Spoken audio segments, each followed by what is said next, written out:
Protestaba esta mañana una pseudo periodista en uno de los medios de comunicación impresos de la Paracuellos Mediática acerca del rescate al banco californiano, le supongo informados, al Silicon Valley Bank, el rescate que ella atribuye al contribuyente norteamericano para pagar a los de siempre, a los malos, para salvarles el trasero, a los capitalistas de chistera y puro, confundiendo pues todos los términos económicos hasta los más básicos posibles y olvidando que estos rescates obran finalmente o al final en beneficio de los contribuyentes, de los que tienen depósitos y no de los accionistas, y que ese fondo de garantía muchas veces, la mayor parte de las ocasiones, no está respaldado por el dinero de los contribuyentes, sino por en fin, las propias aportaciones de las grandes entidades financieras. Olvida también que el sentido último, olvidan estas periodistas de la Paracuellos Mediática, que el sentido último de esos rescates son, vuelvo a repetir, precisamente la protección del consumidor, entre los cuales ellas y las políticas y los políticos y les politiques a los que tanto admiran, que se están forrando, viviendo de hacer demagogia y de perpetrar discursos mugrosos contra la casta y hablar de los de arriba y de los de abajo, ellos y ellas y ellos, que son los que están forrados, en muchas ocasiones tienen jugosos depósitos en esos bancos y en algunas ocasiones cuentas, sí, en paraísos fiscales, en el extranjero. No solamente políticos ultraliberales, como dicen o algunos propagandísticas, políticos conservadores, políticos de la caverna ultraderechista, no, políticos de eso que ya ha dejado de existir, pero que se siguen empeñando en llamar socialismo o democracia, y políticos de puro corte comunista y bolivariano. Al final hablamos de periodistas que, como decía también esta mañana alguien de forma brillante en redes, en la mayor parte de los casos son cuñados con títulos venidos a más.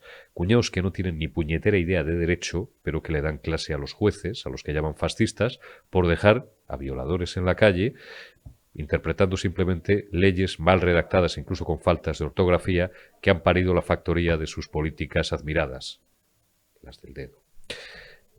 Pseudo cuñaos, con título, pseudo periodistas de la Paracuellos Mediática, que se ponen a discutir en redes sociales con economistas cuando no tienen ni puñetera idea de economía.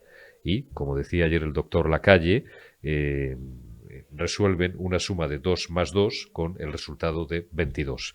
Y así todo. Esa es la España que tenemos. No es privativo solo de este país, pero en España es particularmente notable. Lo que importa un poquito más, o es un poco más preocupante, es que no solamente sean estos pseudo periodistas de la Paracuellos Mediática, sino que también haya mucho cargo y carga y cargue pública y público y publique que también peque del mismo palo. Tipos que mal terminado el bachiller en algunos casos y en otros ni eso, o esbozadas apenas algunas carreras, algunas asignaturas de primero de alguna carrera, nos den clases a los demás de cómo pues, debe ser la economía, de cómo debe ser el derecho, y que además se sienten en el escaño de la carrera de San Jerónimo. Los mismos que en algunos casos luego se dejan fotografiar, supongo que porque sería ya de madrugada y estarían bajo los efectos del alcohol y otras sustancias, con señoritas de compañía y en algunos casos con sustancias estupefacientes. Y no hemos visto nada todavía. Ahí por mucha cortina de humo, por mucha propaganda y por muchas más acciones que pretendan emprender contra los medios libres, ahí ya no van a poder tapar toda la basura y toda la mierda, con perdón, que es la que les va a comer a todos, porque les llega ya hasta aquí. Dentro de pocas semanas les va a llegar hasta aquí, hasta arriba del todo. Estamos a 70 y muy pocos días, en función de cuando recuperéis este enlace, de una cita muy importante, del 28 de mayo, donde esperemos que el grueso de la tropa le dé una patada en sálvase a la parte a Pedro Sánchez, pues en sálvase a la parte de los lendacaris autonómicos, del paje de turno, del Fernández Bala de turno, del Lambat de turno, del Chimo de turno, de la Francina Armengol de turno, del canario que les voy a contar, ¿no? Menudo lío tienen por ahí abajo, que hasta hace 2 o 3 meses, cuando ya sabían todos, igual que Revilla, que se estaba afeitando, según parece, cuando le llaman para contarle no sé qué, sabían ya lo que se les venía encima, iban dimitiendo todos por orden de lista. Bueno, lo de Canarias tiene que ser una desbandada general, porque si no, pues, en fin, me daría una idea bastante pobre de la sociedad canaria, a la que yo quiero tanto, porque viví y trabajé allí 2 años. Estamos, digo, a menos de 3 meses de esa importantísima cita electoral, en la que vamos a comprobar si realmente el Estado social es tan bueno, pues de tanto hartazgo como todo parece indicar, y presagia, pues en pocos meses más, en diciembre, una expulsión inmediata del sátrapa de la Moncloa. Las dos ministras, que todavía lo son y cuyo nombre nadie conoce, da igual, una creo que se dedica a la cosa sanitaria y otra al lío de la cosa industrial, de la industria y esto, y que van de candidatas, una a la alcaldía de Madrid y otra a la alcaldía, precisamente de Las Palmas de Gran Canaria, pues van a tener que cesar más pronto que tarde, lógicamente, en sus cargos. Se acabó, por cierto, el chollo de exprimir dinero de la teta pública para su propio autobombo y para su propia campaña, como pues han denunciado algunos candidatos que lo son también del Partido Popular. Isabel Díaz Ayuso hace algunas semanas cargaba con dureza contra una de ellas dos precisamente por esa razón. ¿Qué quiere decir esto? ¿A dónde quiero llegar? A que el figura se las va a tener que cepillar políticamente, por supuesto.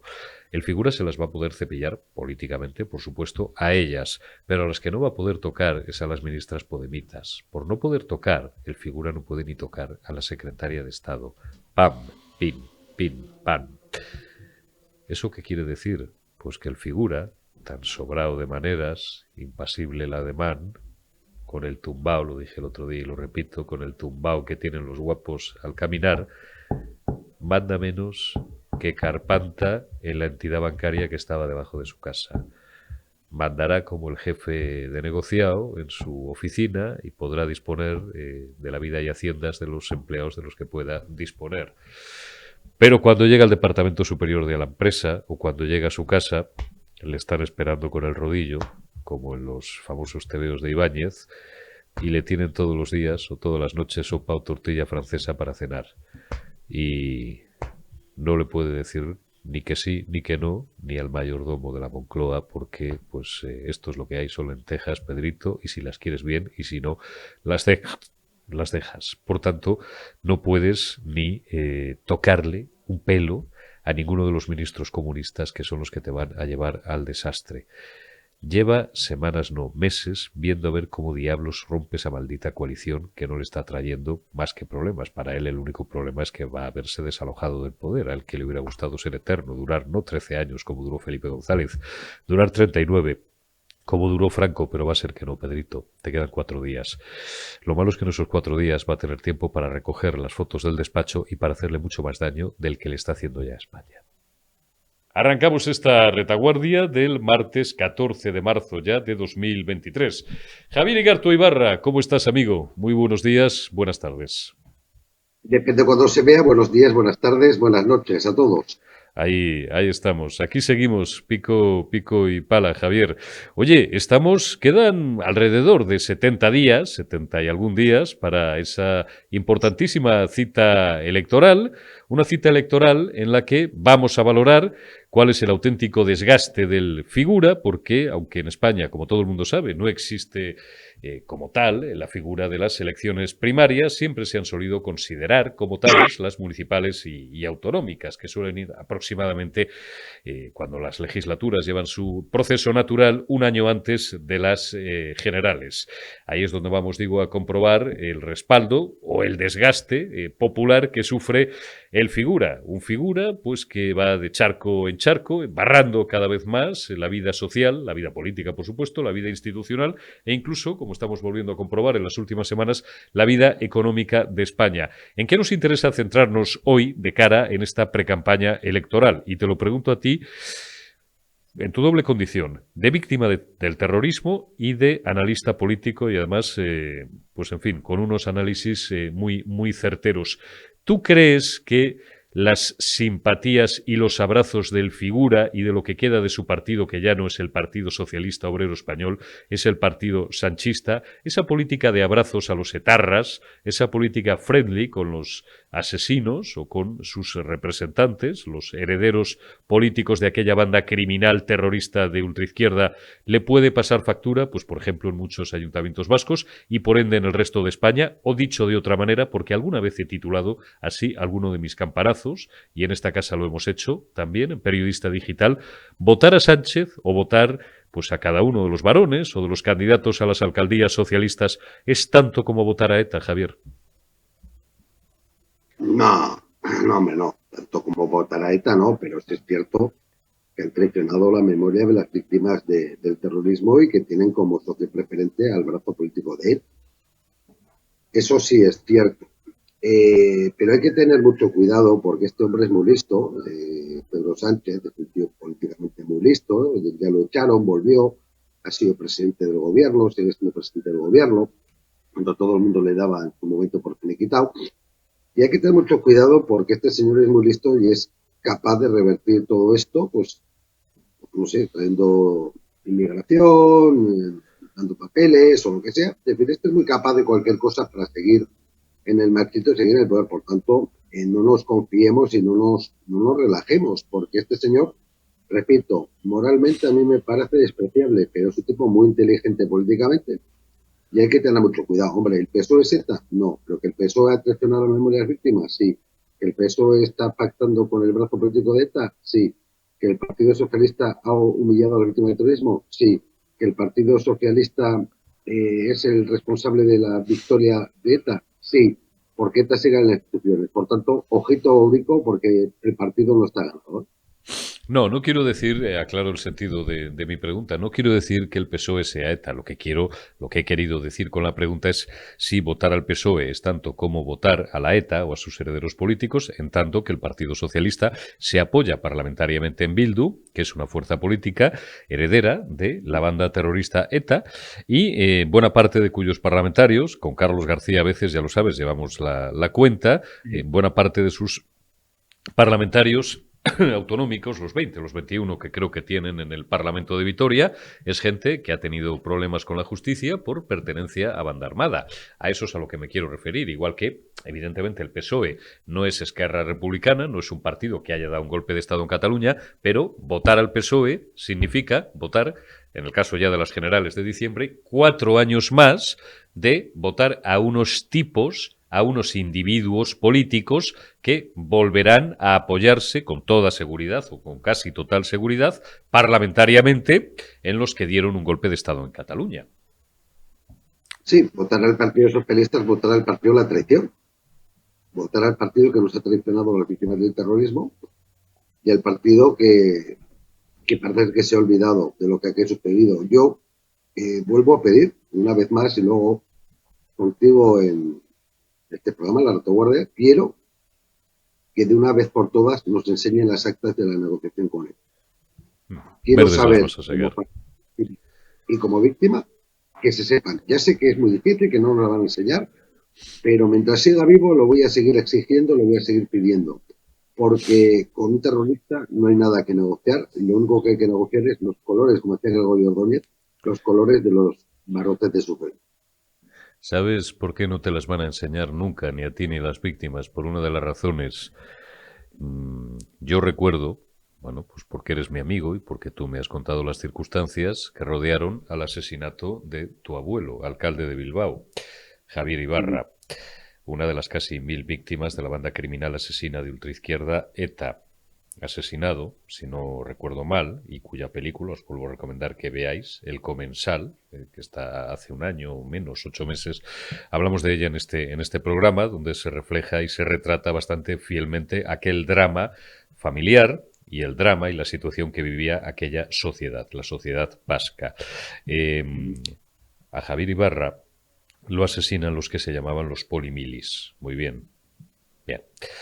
Cuando se produce en 1977 la amnistía, la única que está permitida por la Constitución, porque el resto están prohibidas, aunque Junqueras y sus secuaces y sus compinches quieran otra, y el tal Pera, este individuo menor, pero, digo, la mayoría de ellos, o todos, pues son, pues eso, beneficiados por esa amnistía, salen a las calles y muchos de ellos terminan en una cosa que se llamaba Euskadiko Esquerra.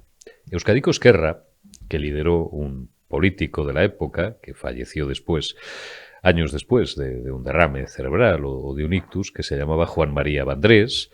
Euskadiko Esquerra desapareció como partido. ¿Dónde terminaron la mayoría de los miembros de Euskadiko Esquerra? Javier, muy bien, ¿verdad? En el El Partido Partido Socialista. Socialista de Euskadi, en el Partido Socialista Obrero Español. Esa es la liazón. Lo que he dicho no es una opinión, son hechos objetivos. Y no me he equivocado, ¿verdad? He contado la historia como No, fue. no, además, antiguamente se llamaba Partido Socialista Euskadi Esquerra, Así es. ¿no? Era Partido Socialista Euskadi Esquerra.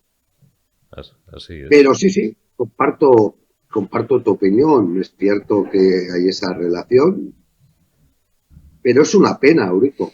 Ya, ya. Pero es una auténtica Pero es pena lo que hay. porque, pero entonces, ¿por qué los concejales del Partido Socialista, que yo he convivido con ellos y hemos vivido Ah, situaciones dramáticas y algunos han sido asesinados?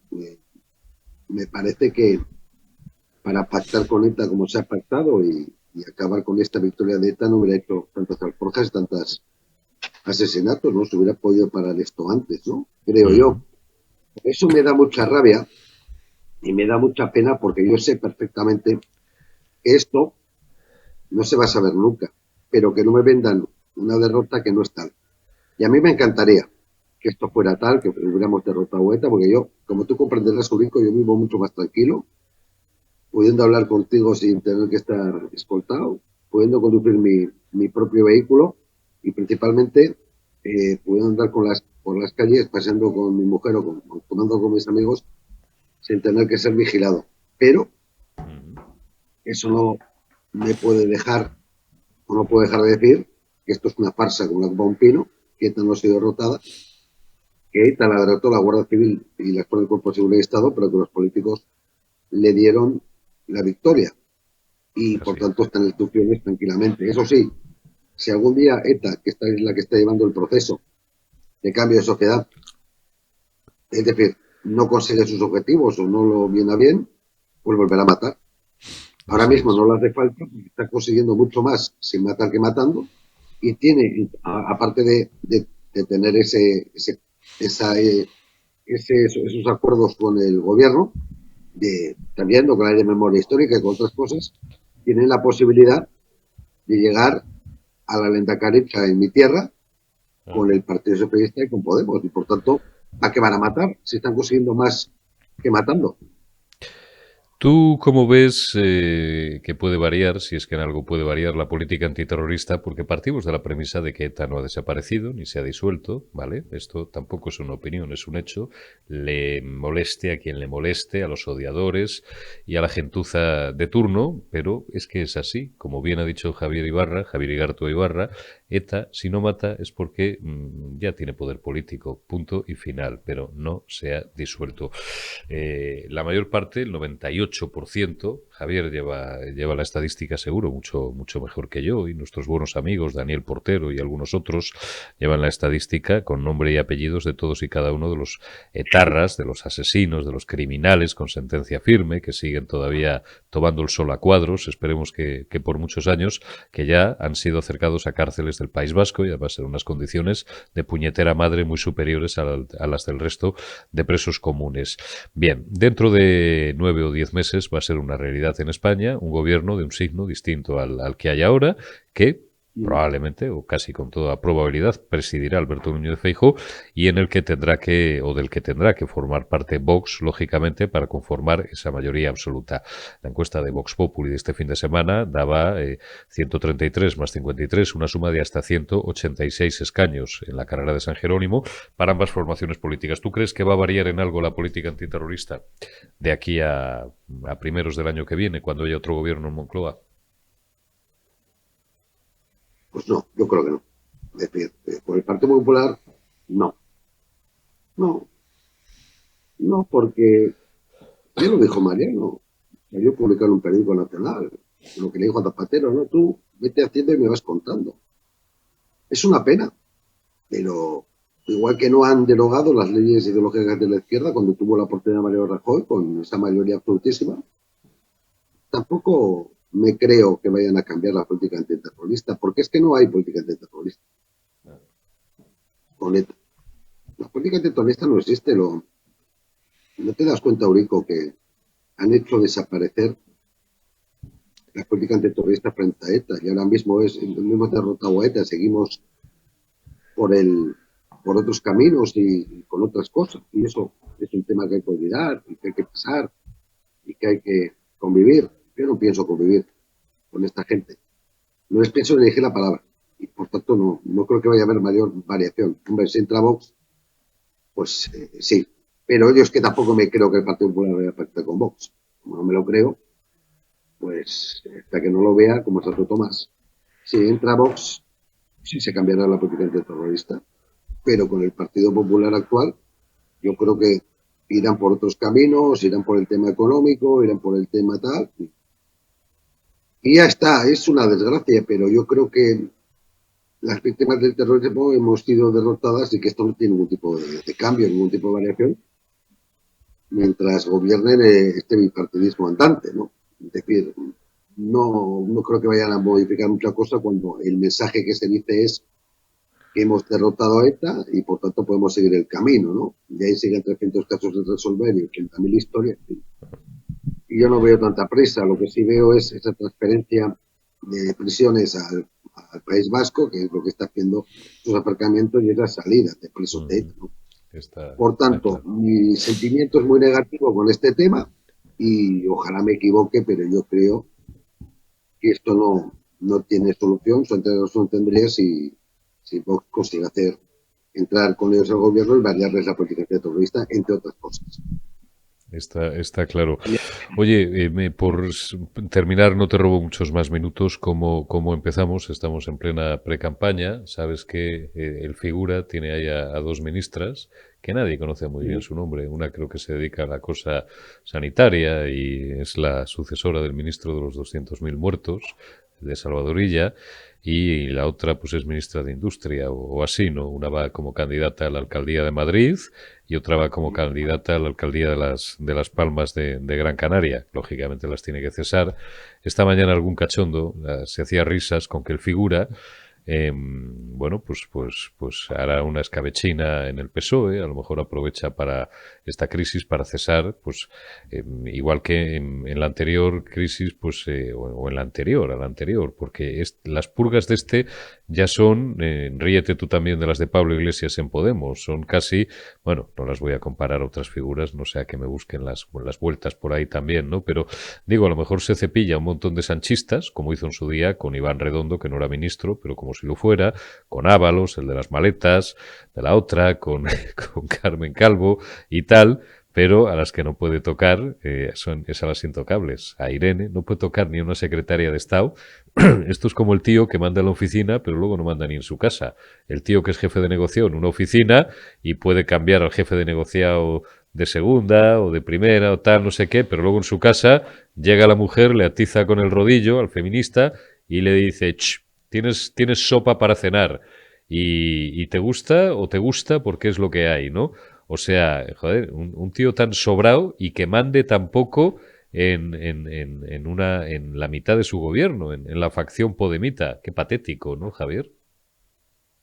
Bueno, es lo que tiene llegar a acuerdos con otros partidos y más con Podemos. Es decir, PAM debía haber sido cesada ese Pam, mismo pim. día.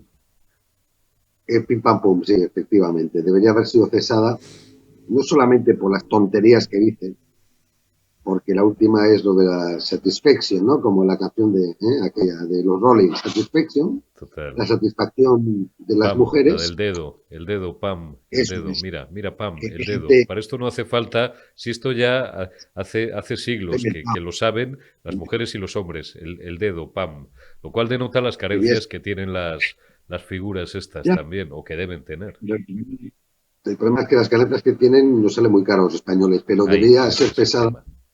Pim Pam Pum, con su último vídeo que tuvo que borrar, sacando a unas chavalas, Sí. que yo no sé quién le ha comido la cabeza deseando la muerte a Santiago Abascal. Y por tanto, por tantas cosas debería ser cesado, sobre todo porque ese Ministerio de Igualdad lo único que está consiguiendo es, con su ley, es en primer lugar con la del CSI, sacar violadores de las cárceles. Y con la ley trans, quitar potestad a los padres frente a sus hijos. Y por tanto es un ministerio inútil que no defiende a las mujeres, que no defiende a nada. Lo único que defiende son sus sueldos, sus viajes y sus historias. Y yo creo que ese ministerio considero que debería ser cerrado y esta gente que se pongan a trabajar un poquito, que en lo privado creo que no lo conocen demasiado. No, lo privado la verdad es que no lo conocen, pues claro, en lo privado, aparte de darle al dedo, digo al dedo para la tecla del ordenador que te toque, no sé si estas son de las que escriben con 2 dedos o con 4 dedos, ¿te acuerdas? Cuando tú y yo éramos más jóvenes, con la canción de Sabina y viajábamos en sucios trenes que iban hacia el norte, la canción de Sabina, pues había gente, era cuando había máquinas de escribir, macho, no había todavía casi ni ordenadores, y había gente, había figuras, y figuros, y figuras, y figures, que escribían con aquello que llamaban el método ciego, ¿te acuerdas? Que escribías con todos los dedos. Los periodistas normalmente escribíamos con 4, ¿no? Porque no éramos mecanógrafos, ni éramos oficinistas como tal, y luego los había que escribían con 2. Pero a una velocidad pasmosa. Bueno, pues estas a la hora de trabajar no utilizan ni porque como ya sabemos, pues lo utilizan, o eso dicen, para otras cosas. La lástima, efectivamente, como tú bien dices, Javier, y con esto terminamos, es que nos está costando casi 600 millones de euros todas estas campañas basura, toda esta mierda con la que están intentando intoxicar a la sociedad española, y eso es una desgracia. Javier Igartua Ibarra, amigo, analista político, cuídate mucho, te envío un abrazo y dentro de unas horas nos vemos en otro medio de comunicación y dentro de unos días seguimos charlando. Un abrazo fuerte, amigo. Un abrazo, Brico. Ahora. Dejamos ya a Javier Igartua Ibarra y saludamos a un buen amigo al que damos la bienvenida en la retaguardia de Periodista Digital en este martes 14 de marzo de 2023. Es un hombre muy conocido no solamente en Cataluña, sino en toda España, porque es uno de los grandes líderes, ha consagrado las últimas décadas de su vida a la defensa y a la vertebración de algo tan importante con lo que se nos llena la boca desde hace muchos años, pero que no siempre acaba de eclosionar y de cuajar su influencia, digo, y su auténtico poder, que debería ser muchísimo, en un país tan peculiar como España. La sociedad civil, digo.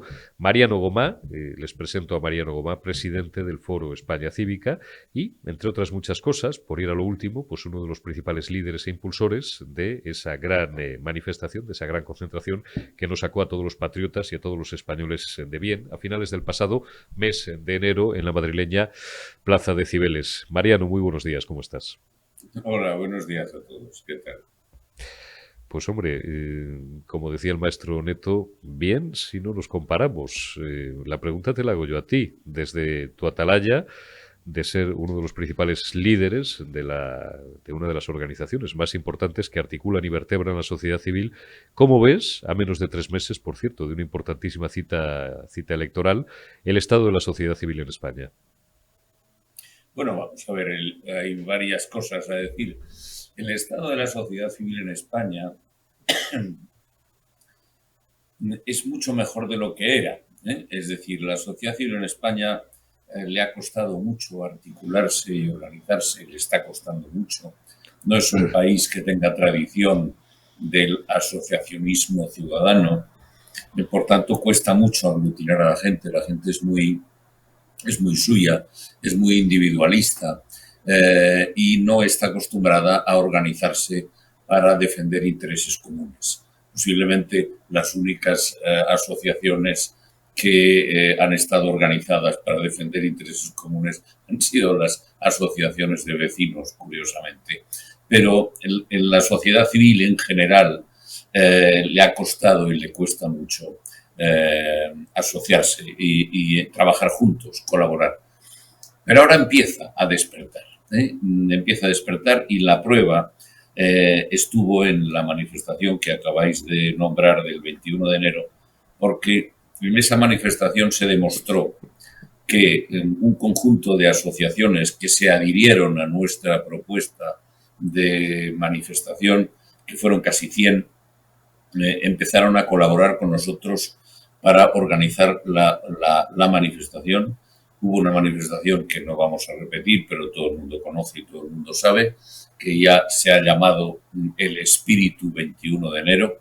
Y en esa manifestación de centenares de miles de personas, pues no se vieron partidos políticos, no se vieron banderas de partidos políticos, eran solo banderas de España, eran solo banderas de españoles, de ciudadanos que lo que querían precisamente era protestar por la deriva que está tomando el país. Y eso es un primer síntoma de que la sociedad civil empieza a estar organizada. Y es más, después de esa manifestación, como lógicamente hoy día con el tema de redes sociales todo se organiza muy fácil, pues lógicamente se hicieron los grupos de las entidades organizadoras y en esos chats de grupos se está constantemente recibiendo mensajes de todas las asociaciones pidiendo información, pidiendo qué es lo que vamos a hacer ahora, es decir, la frase más conocida es ¿y ahora qué? Es decir, que la gente tiene ganas de demostrar que está empezando a organizarse. Y eso, después de bastantes años de trabajo, a mí me parece una noticia satisfactoria que por fin los ciudadanos sean capaces de salir a la calle y de decir, de levantar la voz, porque al fin y al cabo somos los que estamos sufriendo las consecuencias de este idiota gobierno que tenemos en estos momentos delante. Así es, y como tú mismo lo has dicho, porque ya hemos charlado en privado en más ocasiones acerca de este asunto, pues no te voy a hacer precisamente la pregunta que sí que me he ido haciendo las últimas semanas, tanto a Jaime Mayor Oreja, como a Rosa Díez, como al bueno de Fernando Savater, ese famoso ¿y ahora qué? Coincidimos también en que cuidado, no solamente en los humildes comentarios de nuestro canal, que tiene ya más de 500.000 de suscriptores, gracias como siempre, os reiteramos las gracias, sino en los de muchos medios de comunicación libres, de los que todavía quedan. Hay mucha gente que siempre, no en todas las ocasiones, siempre, de buena fe dicen, tendríamos que salir a la calle todas las semanas, tendríamos que salir a la calle cada 15 días. Ya, lo que pasa es que eso tiene un peligro, Mariano, y lo hemos hablado tú y yo en muchas ocasiones, que es el de que al final se genere un cansancio y se desvirtúen precisamente o se relativicen esas grandes exaltaciones y esas grandes manifestaciones que lo que sí que tienen es un ansia de algo que yo creo que a lo mejor es el mejor resumen de lo que necesita España, una auténtica regeneración, y no solamente política, económica, por supuesto, social e institucional. Sí, sí, por supuesto. Es decir, estamos absolutamente de acuerdo. Mira, yo ya desde mi experiencia en Barcelona, en Sociedad Civil Catalana, en octubre del 2017, cuando salieron las dos grandes manifestaciones de Barcelona de 1 millón de personas, me di cuenta, y siempre lo he sostenido y lo sigo sosteniendo, que una manifestación tiene que ser una gran manifestación. Lo que no puede ser son estas pequeñas manifestaciones que son como disparos al aire, que de alguna manera lo que hacen no solamente es desvirtuar el poderío de la sociedad civil, sino que además de alguna forma les hace como hasta un cierto favor a todos aquellos a los que se supone que esa manifestación pretende alertar y quejarse. Las manifestaciones tienen que tener su momento, su espacio, y además se ven venir. La del 21 de enero se veía venir, porque 15 días antes había una ebullición en las calles, en la sociedad, había un clima que estaba pidiendo el que la gente saliera a la calle. Y ese fue, supongo, el gran éxito nuestro, que tuvimos colegiadamente unas personas, entre las que efectivamente estaba yo, fue decidir el día y el momento de hacerla y cómo hacerla. Y fue un éxito, y eso fue lo que pasó, y ya está. Pero no voy a seguir. Sí que hay mucha gente que dice, óyeme, tenemos que volver a salir a la calle. No, volveremos a salir a la calle el día que vuelvan a cruzar líneas rojas como las que cruzaron de la sedición, de la libertad de los presos, del acercamiento de los etarras, de la colonización del Consejo General del Poder Judicial, de la invasión de la Fiscalía General del Estado. Cuando vuelvan a hacer una cosa de estas o sigan haciendo una cosa de estas, volveremos a salir a la calle, por supuesto.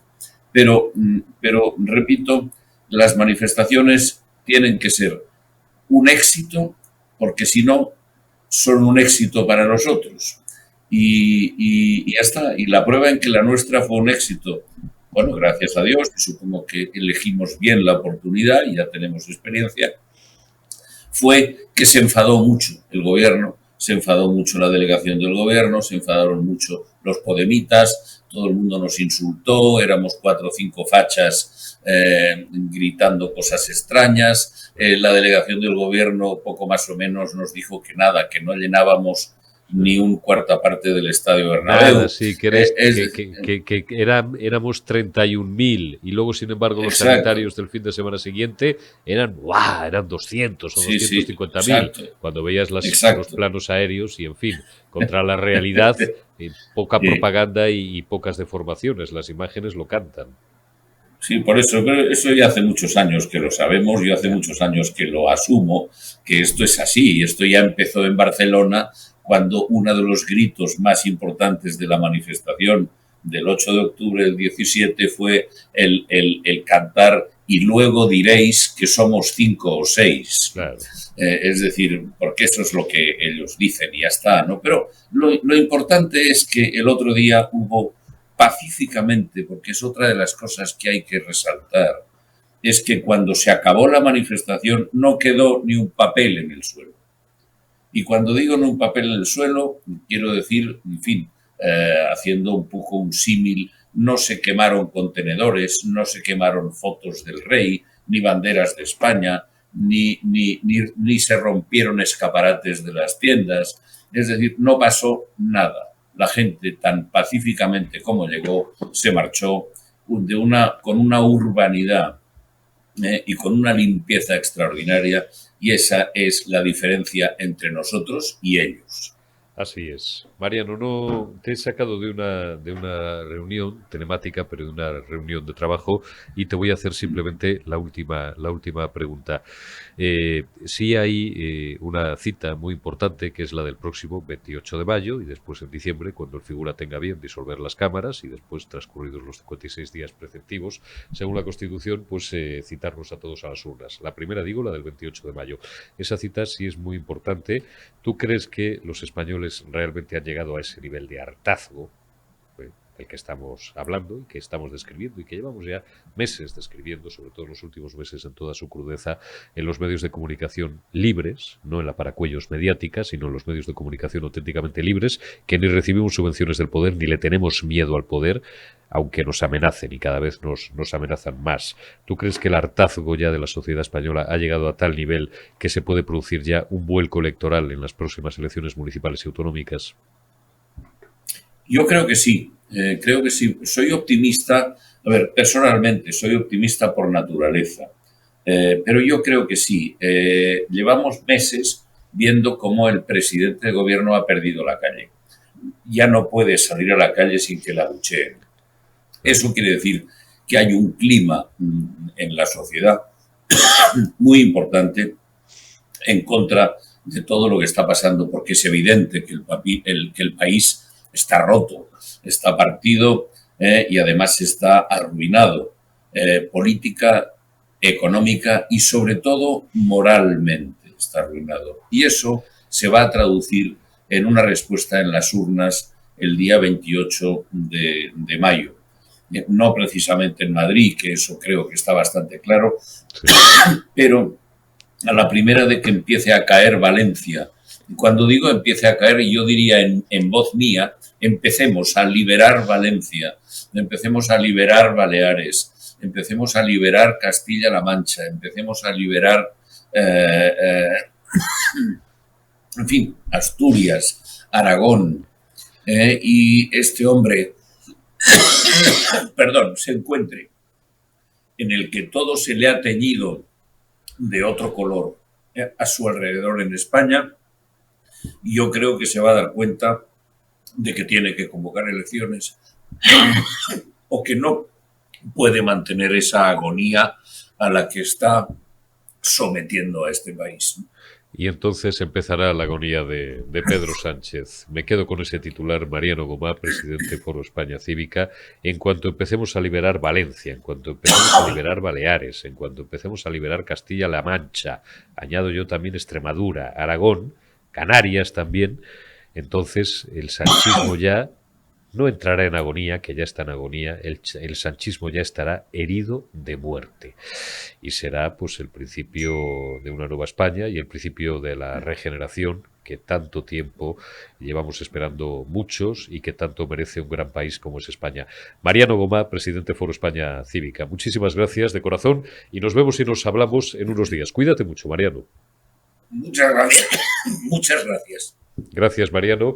Y gracias también a todos vosotros. Os pido yo también disculpas porque, bueno, ya sabéis lo que hay en Madrid, que no es, afortunadamente, lo que hemos sufrido, ¿no? En fechas no tan lejanas, pero hay una, no sé cómo lo llaman, la cepa B o la cepa C, o no sé cómo, hay una gripe en Madrid de 3 pares de narices y vigilad, de verdad, vigilad la garganta porque es cosa seria y solamente son un par de días, pero te deja fuera de combate. Esperamos de momento que no nos alcance y seguir aquí al pie del cañón. Gracias, cuidaos y hasta mañana.